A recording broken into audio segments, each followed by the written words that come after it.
Yay, guys. Happy birthday. Happy birthday. It's a Proc-N-Roll. Can 1 you year of believe? Proc-N-Roll. I think the time just flew by as far as I'm Yeah. concerned. Yeah. Well, should we just reminisce, or should we jump in with our kapow, our regular intro here? Let's just reminisce, I'd say. I think everybody knows by now that you're listening to Proc-N-Roll, your practical guide to procurement, where we make procurement rock and roll. Rock and roll, baby. Yeah. So of What are we, course, 35 so let's introduce each other. Of course, we have Zach, our procurement and our expert in all things procurement from KPMG in London. The man who knows the city, the best places to eat and drink, and every way to save money and build relationships. And we've got Natasha, our pro CPO from IBM McKesson Salesforce, to Nike, and now founder and CEO of Candor Procurement.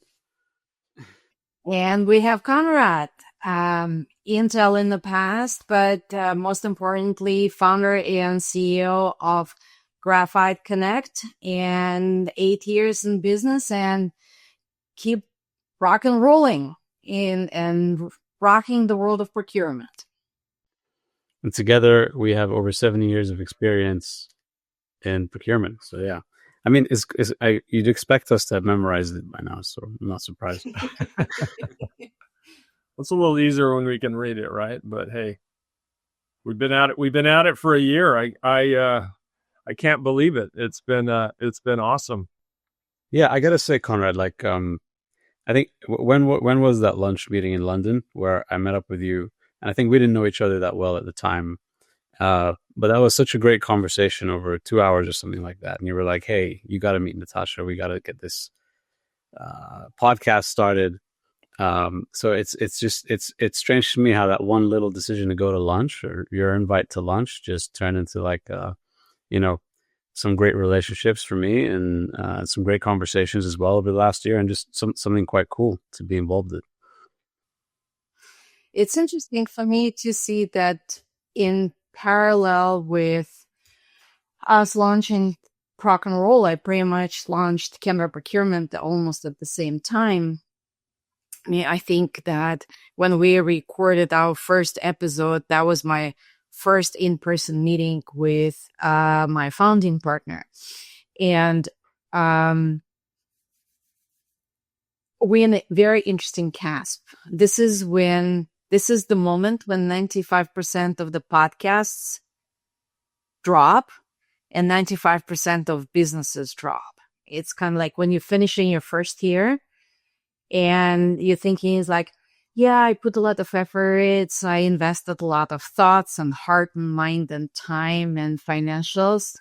And I don't see as great outcome as I was hoping for. Like, we didn't get like 1 million listeners or viewers, right? We didn't get 10,000 listeners and viewers. And it's kind of like, well, does it make sense? I was hoping that by now I would have like way more present, way more known, way more prevalent and relevant in my industry. And I think we are, it's a great thing that it's 3 of us, because if anyone will have crazy idea, like, should we continue? The other 2 will say, absolutely, yes, we will continue. And we will come up with smart ideas, and we will come up with fascinating guests and provocative conversations and great topics. But we absolutely, to all our viewers and listeners, do not hope. We will continue, and we'll keep bringing up very interesting subjects. No, I've loved this. I mean, as I've been reminiscing about this over the last few days, I was kind of thinking, what do I think is the best thing about the podcast? And I think it's the connection and the friendship that we have here, honestly. But like, I think for me, I got to ask the question, would I keep doing the podcast if nobody was listening? I mean, would we get together and chat and and I don't know, we could argue maybe not, maybe there's a way to justify not doing it. But if we stop doing it, I would really miss our conversations. Like I'm really, counting me in for sure. Like you can drop the podcast. I think I'd still love to get on with you and Natasha every week or whatever and just talk about cool stuff, because I learned so much from you guys, right? And equally, like we're all grappling with same questions that a lot of our listeners are when it comes to procurement, and like it's a great forum to like bounce these ideas. Plus, we've had some like insanely good guests this year, right? And I feel like Natasha, you're saying we didn't get the scale, but that's kind of a shame for, you know, people who haven't come across the episodes yet, because we've had some really great speakers, starting with Dr. Elouise Epstein, right? And following it up with a number of superstars. So that was really good. Yeah, for sure. So, but this is, so since we're reminiscing, this is my reminiscence. When we initially thought about it, we were thinking about Conrad's and mine former peers, CPOs. And we thought that they will become our main audience.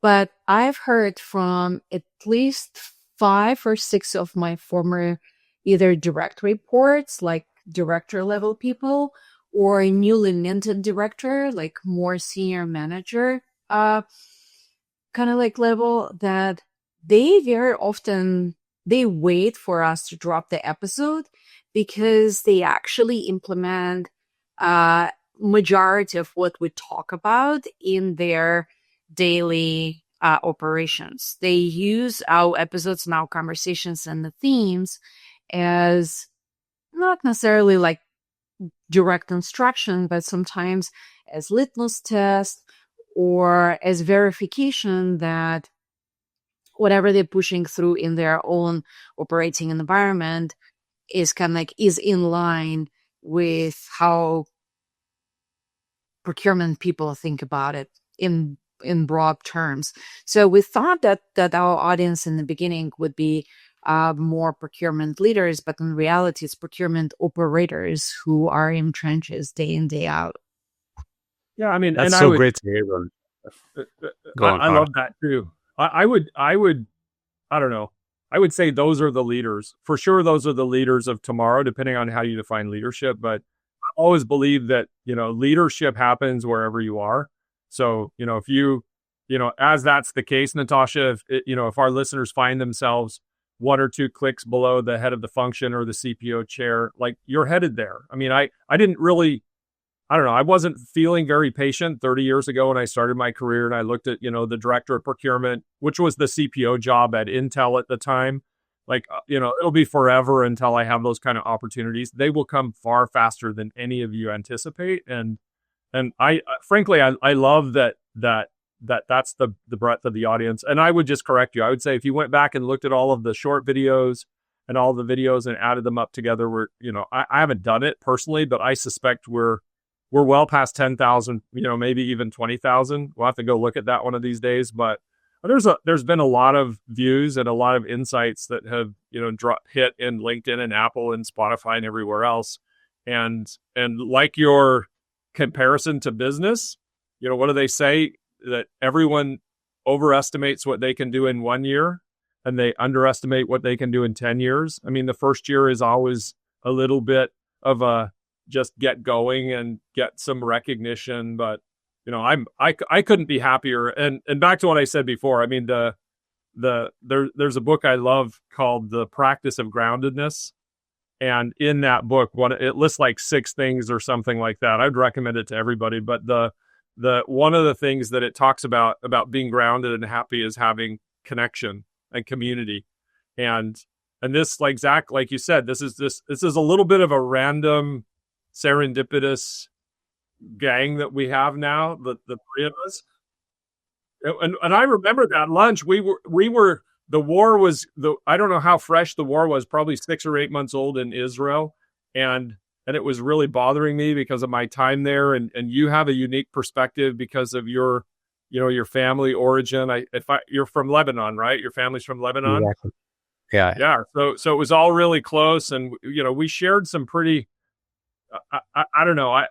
Anyway, without going into all of that, just so thankful that it appears that peace is headed there for, probably not forever, but at least for now. And, but yeah, it was just random lunch turned into, we should talk more because I'm learning every time I talk to you. And then both of us were like, let's add a third. And like, who do we know that would make a really great third? And Natasha was the first person that came to mind for me. I had met Natasha at the Bay Area Procurement Council. And, I don't know, Natasha, if I said this directly to you, but I was just so impressed. And a little bit, I was the head of procurement at Adobe, and she was in a big leadership role at Salesforce. And I was kind of impressed and intimidated by her experience and kind of how she carried herself. And I think in those years working together, we interacted a little bit, but it wasn't until we really cracked into the podcast that I think we really opened up and started sharing and building a relationship. And I don't know, it's just been fantastic. I've loved every minute we've shared together. I did too. Conrad.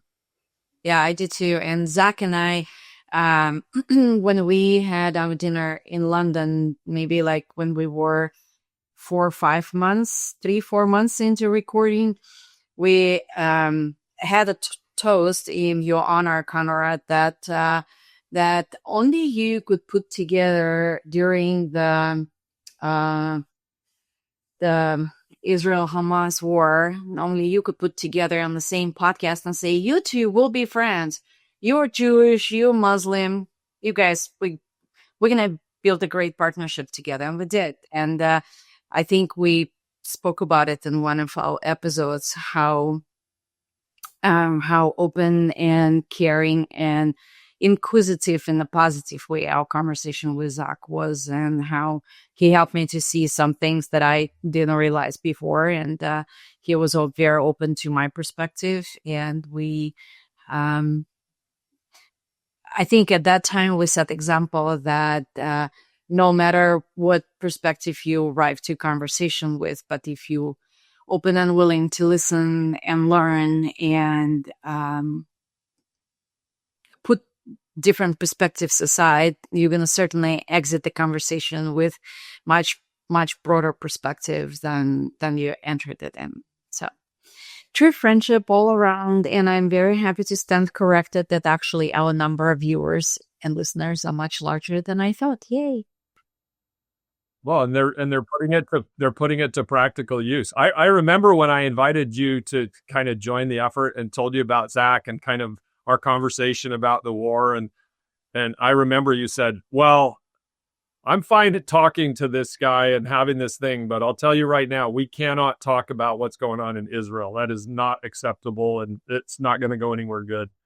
I wasn't privy to the conversation you guys had in London, but I'm sure that the level of trust and friendship that we've built over this last year and a half has opened the door, like you said, to even the most difficult topics and conversations, because based on a foundation of friendship and trust and respect, I think it does allow us what you're saying, which is open up and learn from each other and not just kind of be stuck on our own beliefs.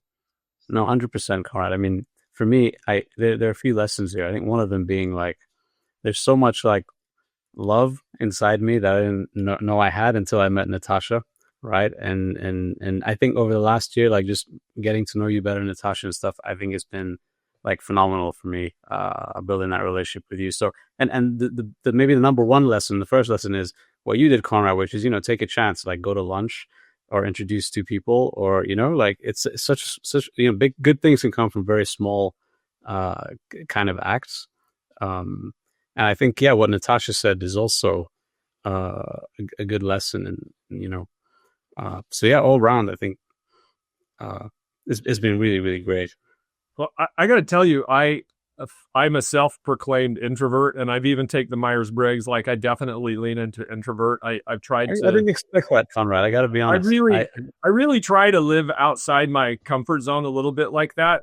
But I would say, because we're practical procurement, right? Anybody that's out there listening today, that's what we've done here.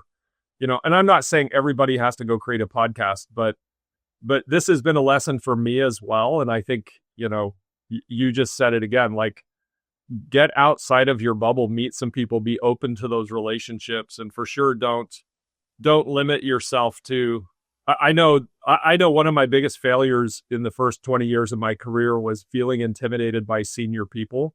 Like I just viewed Natasha as being so much more senior and experienced than I am. I think because she's so proper in her English and how she carries herself, but whatever it is that when you see somebody, because they have a C position or they have like they're in different places, like, or they're just even outside your company, like there's zero reason not to introduce yourself and open up a conversation and potentially build a relationship. Which is very interesting because at the time when we met, you were already a C-suite. You were already chief procurement officer. I was senior director at McKesson. That was even before Salesforce. And you complimenting my English. It is my second language. And I am very well aware that more often than not, or maybe not as many times as before, but my sentences come out awkward. I'm sometimes struggling to find the words. So for all kind of like objective reasons, the intimidation should go other way around, but just tells us how sometimes, excuse me, the facade and the, the exterior, that we're not allowing ourselves to go to push beyond that and get to know our the person in front of us. It's okay, Natasha. English is my first language, and I struggle to find the right words more often than not. This is a funny story. One of my teams, based in Europe. Actually, I think I can share that it's a Nike team that is based in Europe. When I visited them in the middle of COVID, it was the first time when I met all of them. It was November 2021, and when we were going through introductions, I took the notes of how many people from how many countries, how many languages, and then I told them, I said that it's very interesting dynamic you have because there are 28 of you. You are from 16 different countries. You speak 18 distinctive languages. You're all based in the Netherlands, and not all, like 20 of them based in the Netherlands, and only one of you speaks Dutch and can read Dutch. And I said, out of 28 of you, you all communicate in English, and only one person has English as her first native language, as her mother tongue.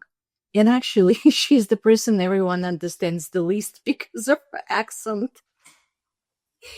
So, but the reason I share with them all that stats is that when you and your, the cohesiveness of that team was truly impressive, and they were finishing each other's sentences because they were all communicating in the language that was not their native language. It was not their first language. So they all adopted it as their way of communicating.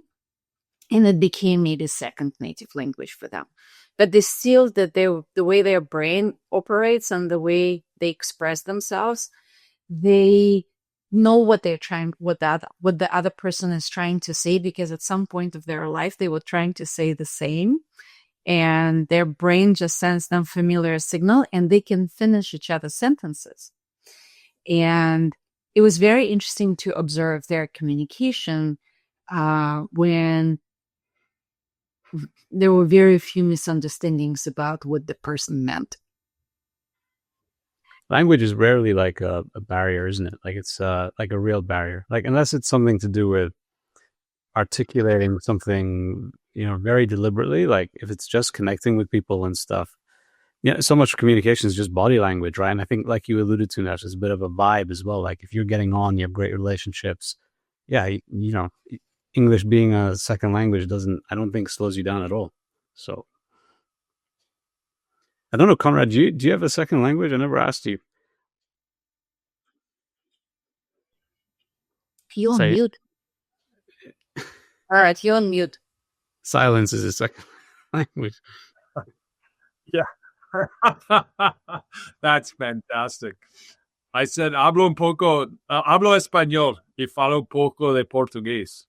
I learned Spanish teaching teaching Christian principles and, everything along the border of Mexico for a couple of years. That was quite an experience, but nothing like the level of fluency that you would want or expect. It's improved a bit because I spent so much time in Spain over the last 12 months, and that was fun. That's awesome. You know what? I gotta bust in here because I gotta share what I did. One of the things I did leading up to this. So just forgive me. I'm gonna share a window. I'm gonna share something here because I've gotta get the story behind this. I think I missed one of the podcasts when Natasha told a story here. Okay, you can see it. So let's see if you can hear this. Okay, second, we get a peek into executive team building. Natasha was talking about a recent offsite, a ropes course of all things. But the real highlight? Her socks. She bought these long, colorful socks with inappropriate signs on them. One of them actually says, "I'm a delicate fing flower." Oh, and she also admitted she... Okay, so I got to get the story there. What is this? What is going on with the socks? I thought it must have happened on one of these podcasts where I wasn't around. You miss all the good stuff, Conrad. What can I say? Oh my gosh.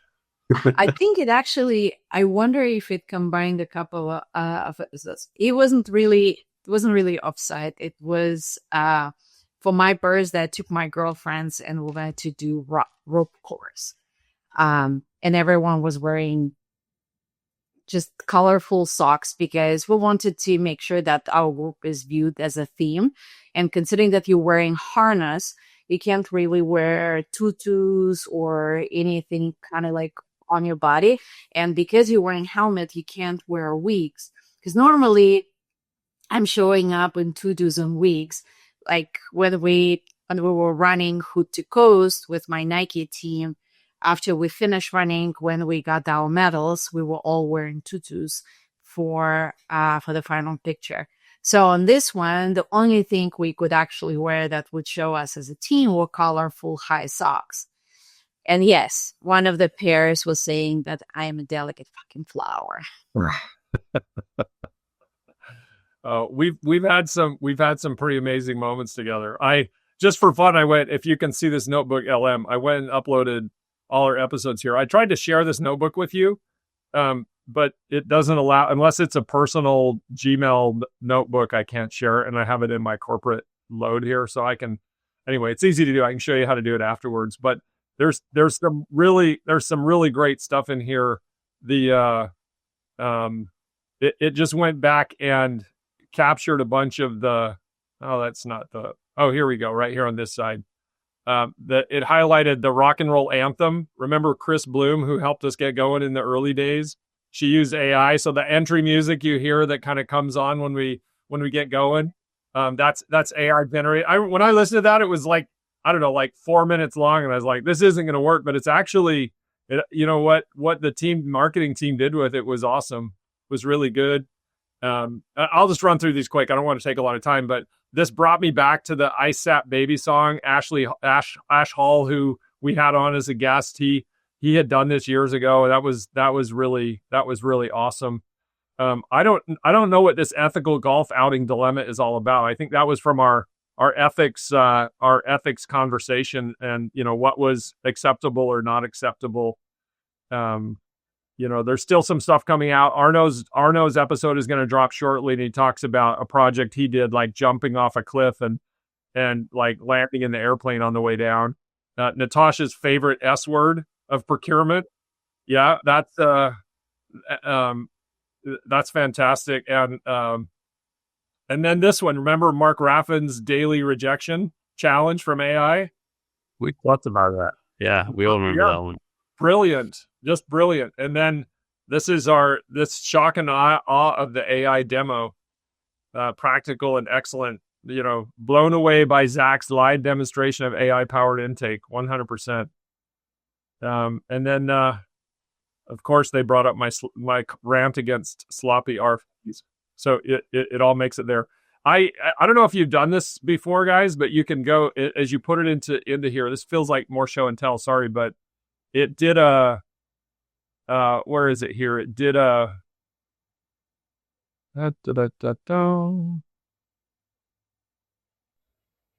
It's the. Can you just ask it, and it searches all of the documents? So Yeah. So you load up as many sources in here as you want, and it basically becomes your small language model context. And then you just come in here and ask any question that you want. What I didn't realize is you can do things like here's the mind map of what we've talked about together, right? Let me make it just a touch bigger here. So these are if you look across all our episodes, these are really the biggest topics. Savings to value. I'll say these out loud if people aren't watching. Procurement technology and AI, risk and resilience, procurement basics and process, talent, skills and development, ethical procurement and integrity. When I saw this, remember when we started, we talked about, hey, all these topics would easily turn into a book. Like this is a book in the making, basically, right? Yeah. Well, here we go. I got too excited about that. I clicked on it too many times. You can actually just dive into this mind map, and it goes down into the topics like this. If you click on one of these things like RFPs and sourcing, then it actually drops you back over here, and now I can start asking questions of that particular topic that we had in here. So it's like a super library of all of our topics. But anyway, totally awesome. That's actually awesome. I haven't seen that before. That's really, really cool, actually. I'm going to have to give that a try. So guys, how about this? Like, for the purposes of our listeners, do we want to go back and just acknowledge all our guests and maybe share like what we remember from those episodes? Yeah, let's do it. Our first guest was Dr. Elouise Epstein, and I remember her energy, and I remember how I think we were planning recording for like 45 minutes, and it went a little bit over an hour, and none of us wanted it to end because she was just, in a very real terms, were explaining to us that if you're a CPO, you're coming to work in 2026 and you're not firing up your 12 agents, then you're not doing your work right. And that's kind of like, that's the main memory I had from conversation with her. She was super energetic, super fun. Really loved it. Zach, Yeah, what's ahead, yours? Zach. Yeah, no, absolutely. I remember like her key messages, right? I remember like thinking how important AI was. Like, she got this whole view around retiring her spider diagrams and how, the whole landscape's going to shift and procurement's going to be completely renewed. And I think that had a big impact on like my own opinions and how I see things. And that's why I doubled down on the AI stuff later on in the year. And yeah, like she was right. Like, yeah, absolutely. That's the direction everything is going, just pure disruption. It's taking time, I think, to play out, but yeah, that was a really, really great episode. Yeah, what an awesome first episode as well. So that was special. She was our first, yeah. First jam session. What struck me about that conversation was because of all of her work in the spider diagram, I kind of expected that we would talk more about technology specifics. And I remember kind of my practical walk away had more to do with leadership and people skills and kind of the softer side of what we do in terms of what's value and where things are going here. But that was my big walk away from the Elouise conversation. That was a great conversation. We're going to have her back in 2026, right? Yeah, for sure. She will. Raffan was second, right? And you're right. He shared with us this rejection challenge, which I shamelessly brought up in a couple of transformation presentations that I had when I was presenting at the conferences, because it was too good of an example to pass on how you integrate AI into your team through gamification. It was just a good example. I also remember we brought him up exactly at the time when Mark Carney became the Canada Prime Minister, and we were torturing him about tariffs predictions, since Mark is a negotiation ninja.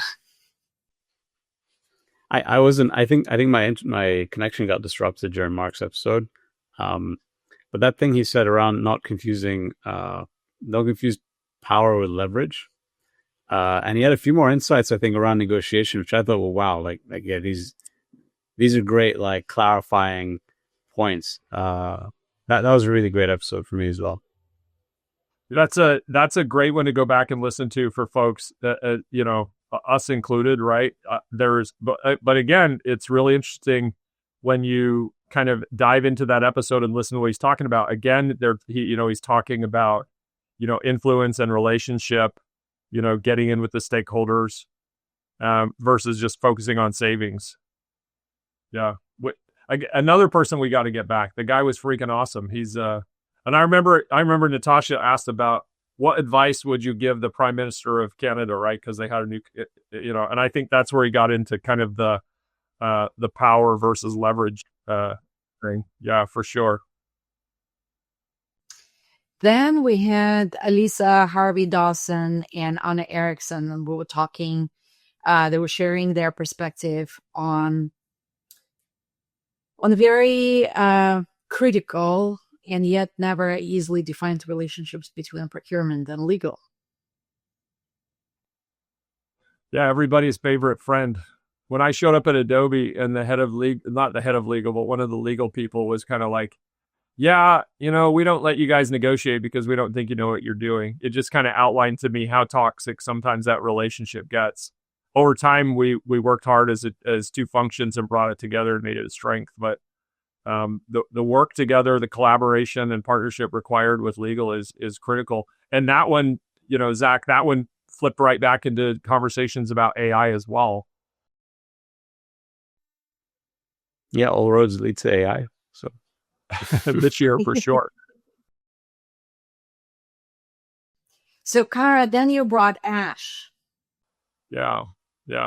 Ash has, I wanted to talk to Ash because of his experience in talking, in moving his career around between, he left Intel and he went out to various, companies. And I thought he'd have all of these amazing insights to help people know how to, navigate their career moves and everything else to just turn out, because it's been really successful. His career has been wildly successful. One of the real, I guess I shouldn't be too surprised by it, because so many of the most successful people I've met, the two of you included, I don't see the most successful people kind of hunting for these things. It's more like opportunities open. You've got to recognize the opportunity for what it is, make a determination whether that is going to give you learning and growth and open up additional doors in the future. And so he was able to navigate his career that way. I found that to be a really great insight, particularly for, I think so many of our listeners are in this new role, thinking about their first 90 days and how to navigate that process, because of these transitions. I remember he actually brought up that as he started doing this, he'd run his team through this procurement capability test from some company in the UK. I can't remember who he mentioned doing that with, but he took the test himself. It's like a 2 or 3 hour test, and really used that to not only assess the talent that he had, but to create a framework, because there, it also brought in learning and classes and other development things to help lift the team. I was really impressed with that. I mean, I've always struggled to figure out the best way to develop talent and help everybody get prepared for the future. There's a lot of ways to do it, but that was one I hadn't tried, and I thought it was fantastic. I remember the thing I remember is the hey, it's just lunch, right? Like, remember is it when I think Ash was working at Intel or something at the time, and he tells a story about how the auditor, and he wanted to buy the auditor some lunch, and the auditor refused, and I think that just got into the whole debate around the ethics of which next episode on ethics. Yeah, exactly. It came up in the next episode as well, which we had on ethics. Ash gave he's a great guy. He's now moved to a new role. So, I'm excited to catch up with him again. We'll have to have him kind of talk about this transition. I know there's a lot of leaders in motion from where do I go next? I think people have been a little bit frozen with COVID and the economy and other things. I'm starting to see more leaders call me, telling me they're kind of looking for work and looking for opportunities now. That's awesome. Yeah, good luck to him. Yeah. And we did it. We did a couple more. I know Yeah, we did an episode on AI. We caught MBK on a cast when he was moving from the role of CPO of Coupa to the role of Chief Customer Officer at Green Cabbage, and he shared his perspective on also how technology impacting procurement these days. Yeah, I remember that conversation it was so wide ranging. You know, MBK can really cover off a lot of different angles at one time. But yeah, just I think just getting his insights around how to handle the technology shift in procurement. Yeah, like there's a lot of great analogies in that episode. So yeah, well worth listening to. I miss being with you on that one, guys. But I went back and listened to it a couple of times because there's just some really good nuggets in there. Now I relisting all our guests makes me want to go and re-listen our episodes again. That's exciting. But Josh Earley brought phenomenal energy, and the theme was rather fascinating. On I think the motto was that even if you can build an agent in 5 minutes, it doesn't mean you should.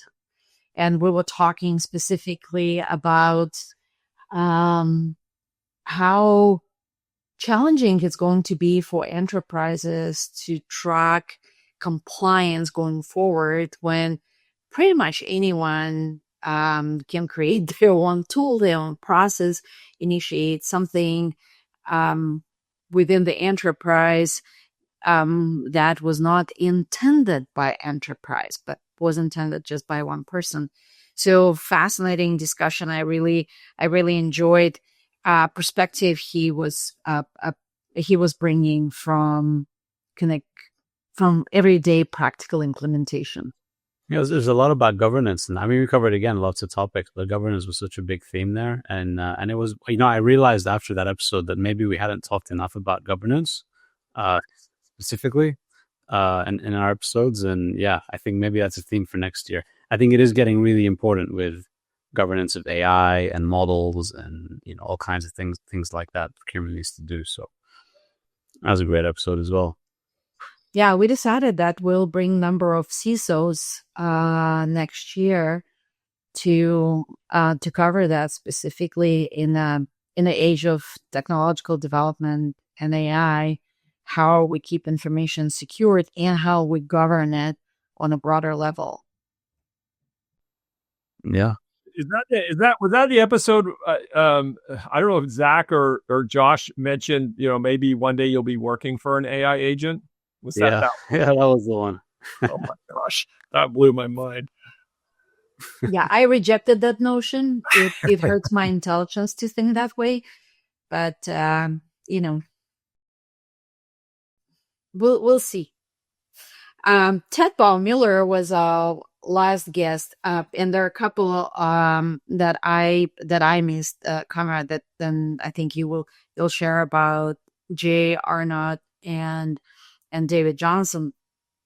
But the favorite phrase from Ted's is how he defines his years in supply chain.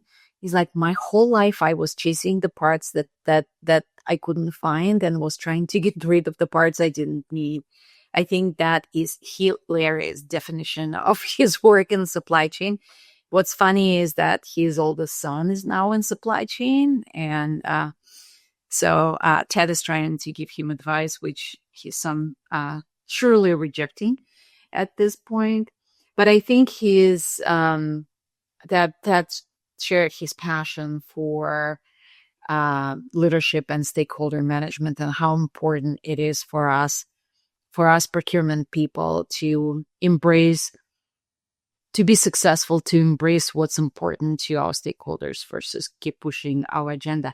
What was interesting is that he joined us after we dropped about 30 episodes, and I don't want to presume that he listened to all of them. I hope he listened at least to a couple, but many things that he shared were very similar themes and notions and approaches that we discussed in previous episodes that we recorded.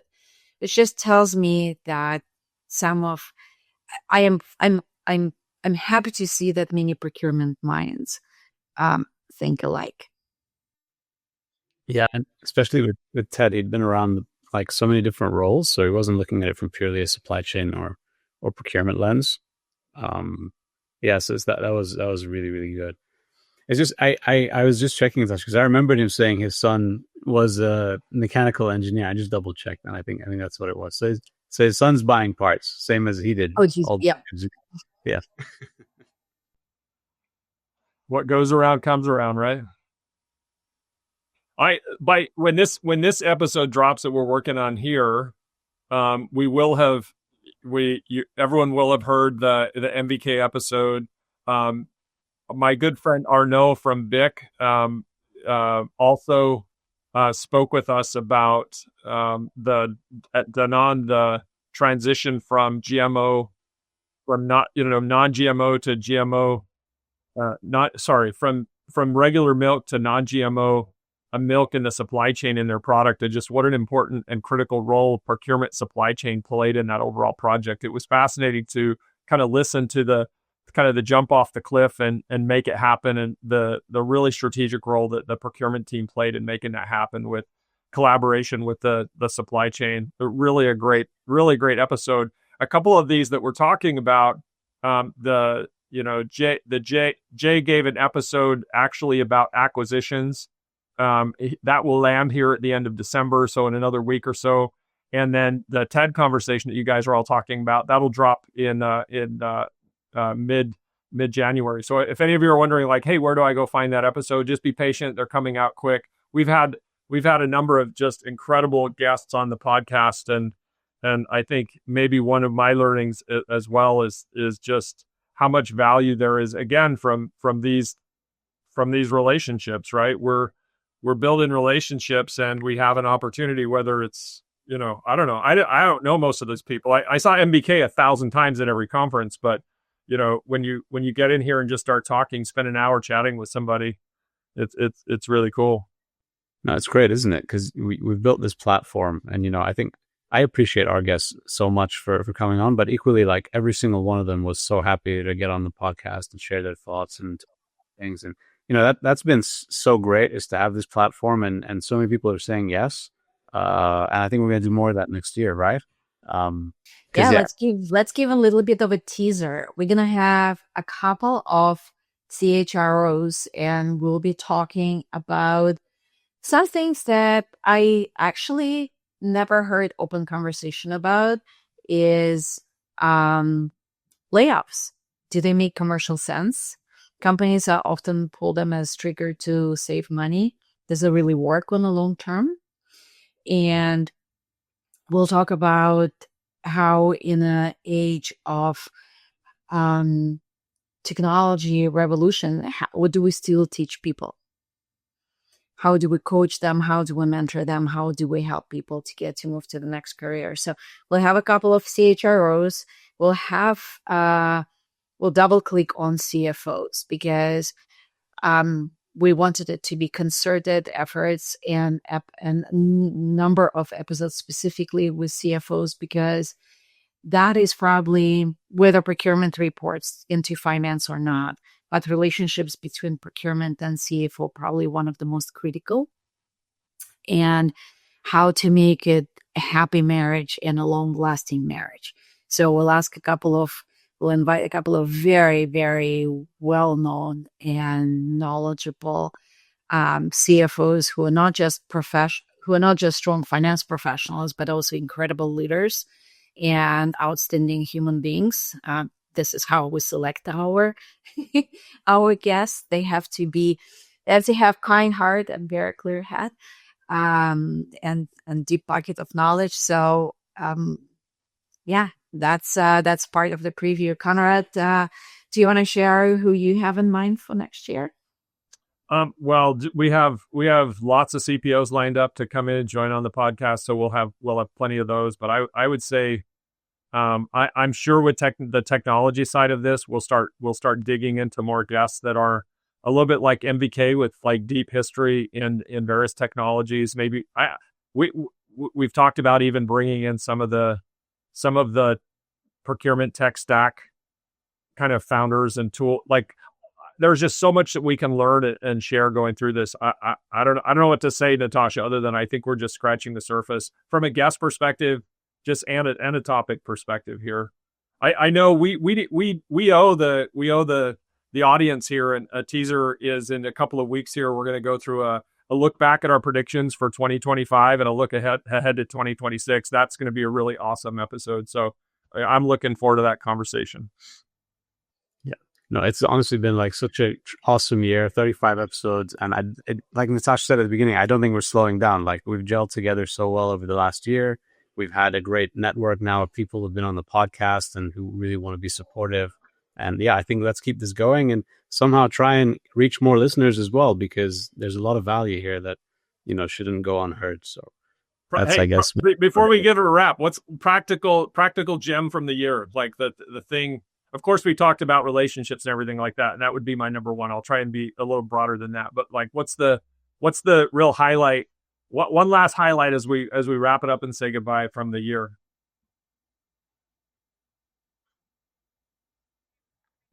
Everyone's digging into their archive here. Do you have something in mind? Do you want to start? I was hoping one of you guys would start talking. There's so much. My mind is just trying to play the NotebookLM game and kind of dig through everything. I think, you know what, the highlight for me is just to have, like Zach's talking about, the platform to poke around on ideas and the safe space to do that. That is kind of stealing back into the community side of this thing, but that's just really a highlight for me. I love sharing my passion about procurement, and I love being able to do that with a couple of people that leaders, right? Really exceptional, experienced people in the field who share the passion and kind of motivate me. I think I'm more motivated now to learn and grow and understand, how to do this better, for sure, than I was a year and a half ago when we met each other. I mean, I wasn't in the gutter of not caring, but you guys motivate me, and I love that. I would say that between the three of us, you are the innovator and you run a tech company. And Zach is very passionate about everything that can be automated, right? And he is always looking for solutions that will make everyone's life easier from procurement perspective. And what I'm learning through Proc-N-Roll and through Candor Procurement is that we like procurement today in a little bit schizophrenic phase, because we are focusing on everything AI and everything technologically advanced and everything is automated. But at the same time, the data is still bad. The processes are still broken. The user experience is still below satisfaction. And I think like my theme that I'm taking from the year is that, yes, upward and onward with everything technology related, but let's not forget about still focusing on getting the basics right and still establishing fundamentals, because you can polish the nails, but if there's a dirt under, at some point it will come out. That was I think one of our predictions for 2025. So at the end of 2025, you're saying a similar thing that's happened. I mean, yeah, I don't want to prejudge our episode. Our next episode is going to be discussion exactly about the predictions, but it's interesting you say that. Yeah, so that's awesome. I think, look, for me, I don't know what to say. Like, yeah, you guys, help me be creative. You're a great sounding board. You're great, full of like insights and yeah, what I've learned is really, how much can come from one little lunch, basically. So, and if you want to highlights in terms of episodes, I liked. You remember the policy episode? I really like that one because it's such a boring topic, and we got so much great content and had such good discussions about a topic that I would otherwise be bored out of my mind. Usually, What was your highlight on policy episode? I think it was, some of your stories, Natasha, around, for example, showing the, I think it was COO or something like that. You created a 1-page policy or 2-page policy. So we talked about like, what's the difference between policy versus process? How do you actually right size the policy? Just all those learnings, I think, were really pretty solid. I would definitely encourage people to listen to that episode. It's very helpful episode. Oh, you certainly encouraged me to re-listen all our episodes. That's how I'm going to entertain myself over the Christmas break. Great. And hopefully we get some listeners listening as well over the Christmas holidays. I mean, we'll still be working. Conrad and I are getting together to plan for next year. Natasha, you're obviously got some holiday time, so have fun. We'll definitely be back together in the new year. So, all right, love you guys. Happy New Year. Merry Christmas. Merry Christmas. Goodbye, everyone. Happy Hanukkah. When's Hanukkah coming here? I should know these things. The first night of Hanukkah is December 14th. December 14th. Yeah. Well, it's coming up. Next Sunday. And Natasha, I'll see you shortly. You're having your holiday procurement party there in the Bay Area. So Zach will miss you. Did you find a cheap flight to come join us? No, I'll keep looking. Make the right emphasis. It's procurement holiday party. Procurement. I love it. Natasha, always the creative one. Take care, guys. Happy birthday, guys. Bye. Hey, guys. Bye.